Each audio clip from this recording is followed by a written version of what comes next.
Bonsoir les amis, fratelli Juventini, bienvenue dans cette nouvelle vidéo. Alors dans cette vidéo, on va pas parler de mercato ni de Juventus proprement ou directement, mais de Michel Platini et son acquittement qui a eu lieu hier. Ceci aussi à la demande de certains de mes abonnés. Donc voilà, hein, comme je vous le dis toujours, je vous lis tous et je lis tous les commentaires et je réponds à tous les commentaires.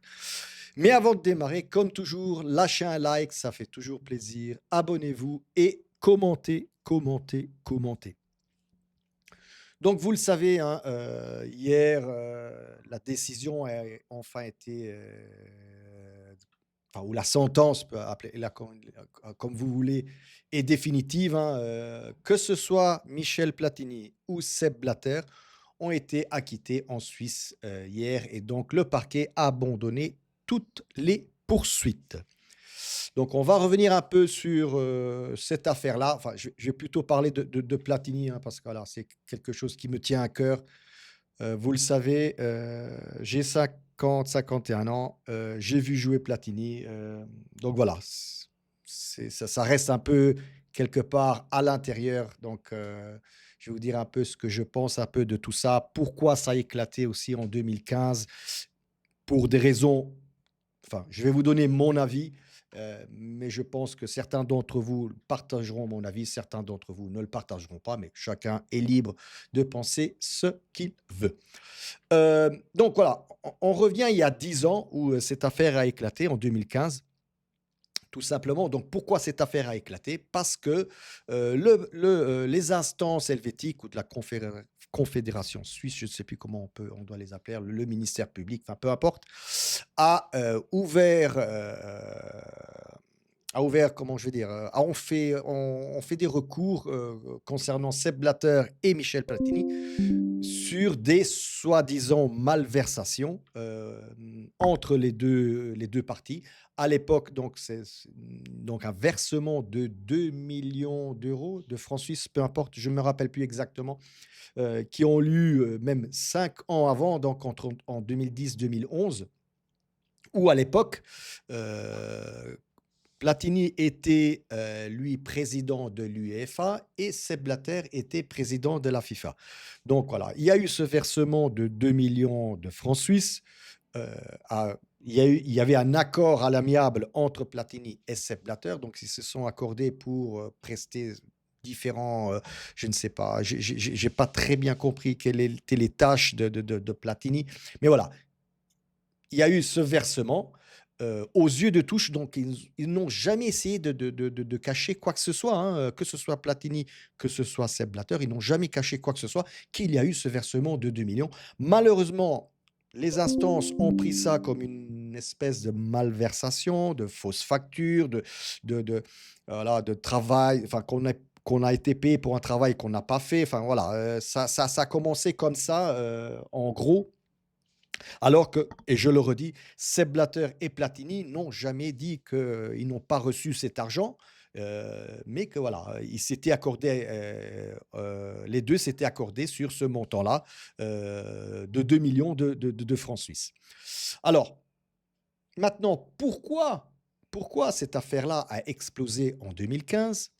Ben, vous savez tout simplement qu'en 2015, il devait y avoir les réélections, que ce soit, donc, de Sepp Blatter, donc au niveau donc de la présidence de la FIFA, et qui était pressenti déjà quelques années avant, pour succéder justement à Sepp Blatter au niveau FIFA, ben, c'était le président de l'UEFA, Michel Platini.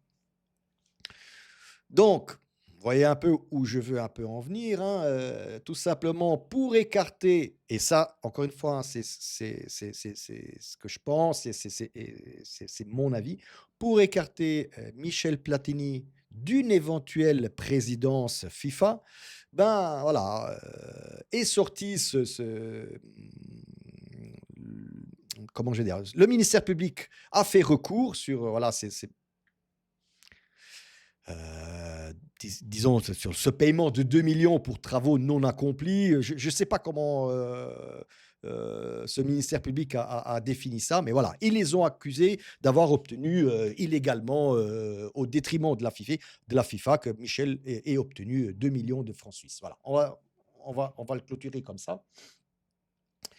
Et donc, pour revenir à 2015, donc Michel Platini était pressenti pour devenir président de la FIFA. Je pense que ça n'a pas plu aux autres fédérations, c'est-à-dire une CONMEBOL, une CONCACAF, enfin, les autres fédérations footballistiques, hein, tout simplement.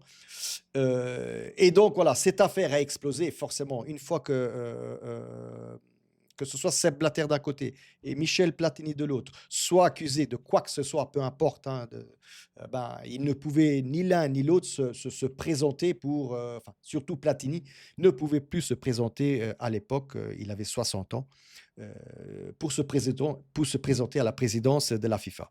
Et devinez après, avec le support d'autres fédérations, qui est devenu président de la FIFA après Sepp Blatter? Ben, vous le connaissez tous, hein, aujourd'hui, hein.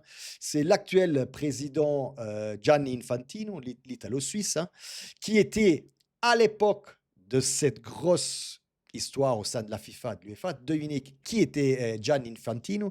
Était le bras droit de Michel Platini à l'UEFA. Donc voilà, vous voyez un peu, tout est corrélé l'un avec l'autre. Donc voilà, faites votre propre déduction, vos propres avis. Je ne dis pas que c'était ça, c'est ce que je pensais déjà à l'époque avec Platini, mais voilà, soit. Le plus important aujourd'hui, c'est que Platini a été complètement acquitté de toutes ces accusations-là. Euh, Maintenant, voilà, Platini, je le redis, 10 ans après, il a 70 ans.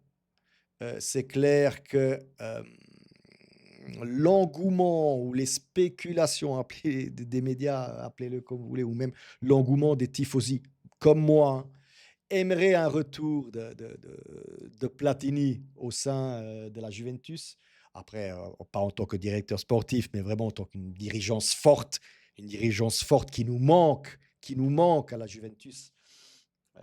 Il a un gros poids, hein, quelqu'un qui sait parler foot, qui a vécu foot et qui mange foot tous les jours. Mais malheureusement, euh, Michel Platini, maintenant à 70 ans, j'ai vu quelques interviews de sa part où il a clairement fait comprendre, enfin, on lui a posé la question à plusieurs reprises dans les interviews, est-ce que vous serez, Michel Platini, est-ce que tu serais intéressé à un retour éventuel à la Juve? Et la réponse de Platini a toujours été la même. Je n'ai jamais eu de contact avec la Juve ou quelqu'un, un dirigeant de la Juve qui m'a demandé de revenir. Donc, quelque part, moi, enfin, après ça, c'est moi, encore une fois, je suis un vieux de la vieille, je vous l'ai dit, euh, j'interprète ça comme on ne me l'a jamais demandé, mais si on me le demande, je dirais oui tout de suite. Alors, c'est comme ça que je l'interprète. Maintenant, voilà, il y a eu quelques rumeurs déjà il y a quelques mois, 5 6 mois de ça, en mars-avril, parce que en fait, on a l'acquittement aujourd'hui, mais on savait très bien déjà en mars-avril que les deux allaient être acquittés parce qu'il n'y avait pas de preuves concrètes comme quoi il y avait malversation. Donc, on savait très bien qu'ils allaient être acquittés, les deux. Et déjà à l'époque, voilà, d'ailleurs, l'interview que j'ai vue, elle datait de cette époque-là, où il a dit clairement, personne ne m'a demandé de revenir à la Juve. Et donc, moi, personnellement, j'interprète ça, si on me le demande, je reviens. Voilà, ça, en plus, ça me ferait énormément plaisir de la part de Leroy Platini, du Leroy Platini. Voilà, voilà, j'ai même du mal comment dire? J'ai même du mal, à parler de ça, tellement que, en gros, j'ai vécu aussi les années Platini et la Juve, voilà, j'ai du mal un peu à faire aussi cette vidéo quand je parle de cet homme-là. Alors, bien sûr, hein, chacun a le droit de penser ce qu'il veut de la personne mais il faut bien se distinguer la personne Platini du président Platini, UEFA, de la personne ou du joueur Platini, hein, comme je dis toujours. Mais voilà. Mais sans doute, je pense que je ferai une fois une vidéo sur, cette légende, heu, de la Juventus. Voilà, on va dire ça comme ça. Voilà, je vais arrêter là parce que, je ne vais pas dire que j'ai la larme à l'œil, mais voilà, ça m'a vraiment la décision d'hier, ça m'a fait énormément, énormément plaisir. Voilà. Come sempre ragazzi, fino alla fine, forza Juve.